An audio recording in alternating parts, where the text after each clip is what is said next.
their careers already. Yes, usually veterans ng mga ganyan, wala nang pakialam sa mga younger players eh. Siyempre, ang dami na nilang pinagdaanan sa liga, ganun. So it's a test of character talaga for these players. Kaya to have a veteran like that speaks volumes of their character. Jay Coliano definitely one of the best examples in terms of being a professional basketball player here in the MPBL. What is your fondest memory of Jay Coliano, Andre?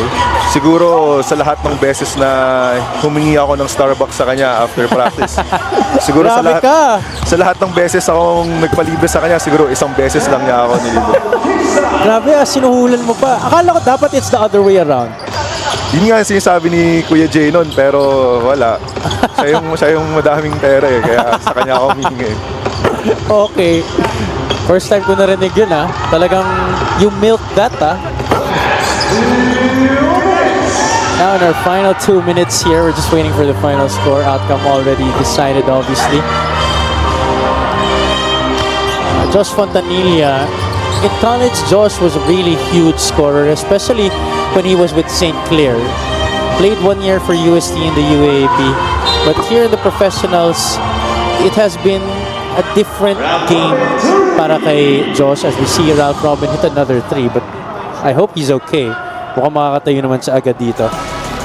Yes, that was a late closeout. Kaya yung landing spot ni Ralph Robin,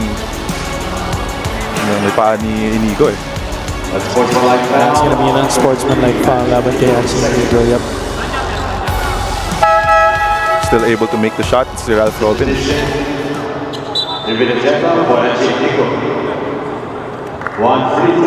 Itong si Ralph, never mo pa naging teammate to.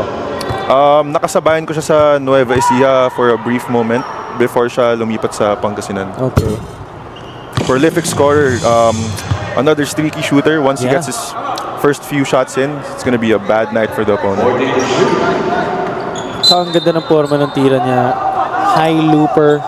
Really has a high percentage of getting in. And that guy's another shooter, Bongga Lanza. Another sniper here for Pangasinan in Bongga Lanza. If these guys get it going all at the same time, this Pangasinan team is going to be a very tough team to beat in the playoffs.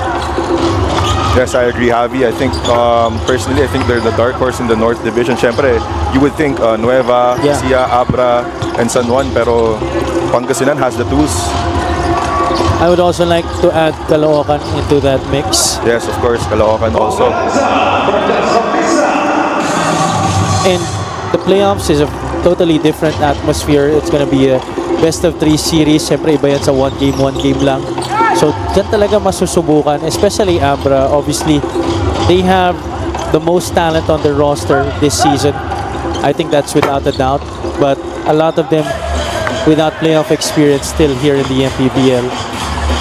So, dun sila masusubukan ng mga kupunan gaya ng Pangasinan, Caloocan, Nueva Ecija, San Juan as well.